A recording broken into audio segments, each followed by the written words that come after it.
मुझे ये जानना है कि 12th में कॉमर्स साइड में बिजनेस स्टडीज़ में 98 या 99 नंबर लाने के लिए क्या करना पड़ेगा, जिसमें फर्स्ट बुक का आप बाद में बता दीजिएगा, सेकंड बुक का टॉपिक मुझे बता दीजिए। तो मेरा बिजनेस में 95 आया था आउट ऑफ 100।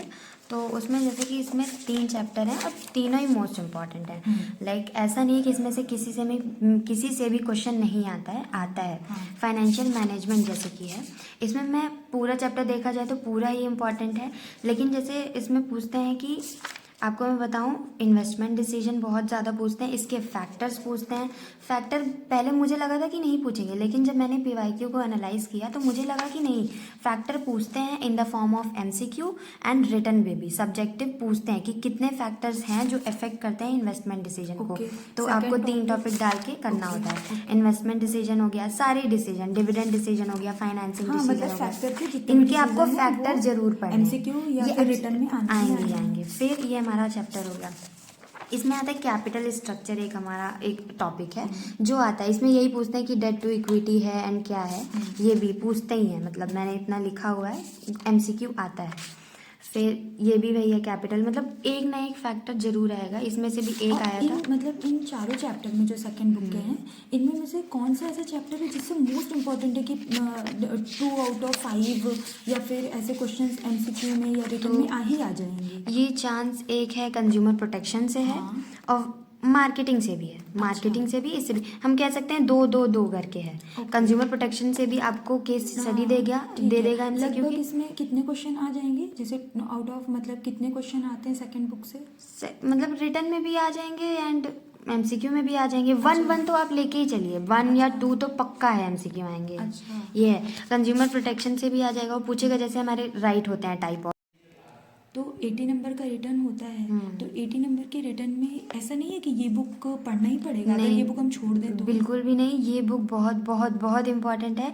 मतलब मैं कह रही हूँ इन तीनों ही चैप्टर से एमसीक्यू आने पक्का है। कंज्यूमर प्रोटेक्शन से भी आपके टाइप ऑफ राइट पूछ लेता है वो, जैसे केस स्टडी दे देगा एमसीक्यू में, उसके बाद पूछेगा कि कौन सा राइट वायलेट हुआ है या कौन सा राइट यहाँ पे होना चाहिए। मार्केटिंग से पक्का आता है, लाइक ब्रांडिंग, ये आपकी पैकेजिंग, ये सब पूछता ही एमसीक्यू के फॉर्म में पूछता है। और जैसे कि इनमें जैसे सब टॉपिक्स भी हैं, तो उनको याद करने का कोई ट्रिक? हाँ, मैंने लिखा हुआ है। मतलब आपको चाहिए तो 1-2 ट्रिक आप बता दीजिए। तो इसका मैंने ऐसे कुछ मतलब निमोनिक बनाने की कोशिश की थी, पर इसमें ऐसा था कि ये सारे टॉपिक्स ऐसे थे जो आप अगर रिलेट करेंगे तो रिलेट करते वक्त आपको याद हो जाएगा। जैसे फैक्टर अफेक्टिंग जो इन्वेस्टमेंट डिसीजन है, इसमें टोटल 11 है, सॉरी इसमें 3 हैं, ये 3 हो गए। और फैक्टर डिविडेंड डिसीजन के 11 है और फाइनेंसिंग के 7 है। जैसे कि मैंने लिखा, इन सबको मैंने अपनी, जब मैं क्लास 12th में थी तो मैंने इसको 12 अपने जहाँ मैं पढ़ रही थी स्टडी रूम के अपने टेबल के ऊपर चिपका रखा था और मैं उसको रेगुलरली रिवाइज़ करती थी। मेरा कोई एक टॉपिक ख़त्म होता था तो मैं इसको ज़रूर रिवाइज़ करती थी, क्योंकि मैंने जितना एनालिसिस किया इसमें से पक्का पूछता है। जैसे कोई 4 दे देगा, 3 इसका दे देगा, 1 इसका दे देगा, तो आपको बताएगा कि बताओ इसमें से ऑड वन कौन सा है, या जो इन्वेस्टमेंट से रिलेटेड नहीं है तो आपको बताना होगा रिस्क, जो इन्वेस्टमेंट से रिलेटेड नहीं है। एमसीक्यू में ज़रूर पूछेगा। तो इसमें ऐसा कोई खास निमोनिक बनता नहीं है, तो आप एक ऐसा लिख लीजिए सबको, लिस्ट सबके ऊपर हेडिंग डाल के लिख लीजिए और उसको क्या करिए, चिपकाइए अपने वॉल के सामने और उसको रेगुलरली रिवाइज करिए। इधर भी है, जैसे कि इधर मैंने कैपिटल स्ट्रक्चर का भी बिल्कुल पूछता है, इसमें 14 है और ये इसमें टोटल 14 है जो पूछता है कुछ ना कुछ। इसके इंटरनल लिख के दे देगा और आपको पूछ देगा वो क्या है, कॉस्ट ऑफ डेट है, टैक्स रेट है, कॉस्ट ऑफ इक्विटी है। तो इसके अंदर का टॉपिक पढ़ना भी बहुत इंपॉर्टेंट है। उसके बाद फिक्स्ड कैपिटल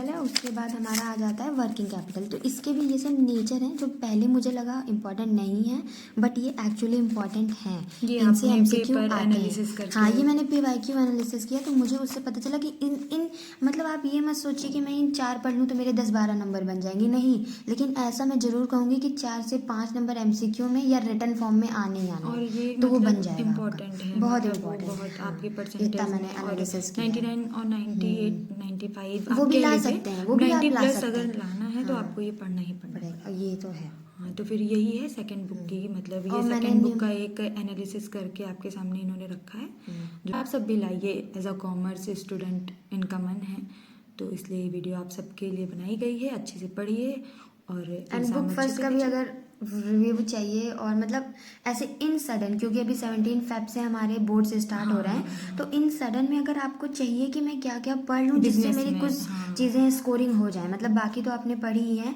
तो लेकिन एक कुछ चीज़ें revise और way कि हमें क्या कि revise कर ये तो लेना है। मतलब जैसे आपको सुबह या रात में देख के ही जाना है, बोर्ड देने जाना है, तो वो फर्स्ट बुक में भी मैंने बहुत अच्छे अच्छे निमोनिक बना रखे हैं। अगर आपको चाहिए तो आप बताइए, मैं वो भी और पक्का से जैसे ये दिखाऊंगी। है कि आपको ये मतलब ये है कि आपको बस ये पढ़ के जाना है, इसलिए बिल्कुल। उसके बाद फिर और फर्स्ट ये बुक हमारी के भी फर्स्ट टॉपिक बुक है। है, फर्स्ट बुक नेक्स्ट वीडियो में आपको बिल्कुल फर्स्ट बुक के टॉपिक बताएंगे। बताएंगे। वीडियो लॉन्ग हो रही है और आप सब अच्छे से पढ़िए और अच्छे से paper thank you, bye bye.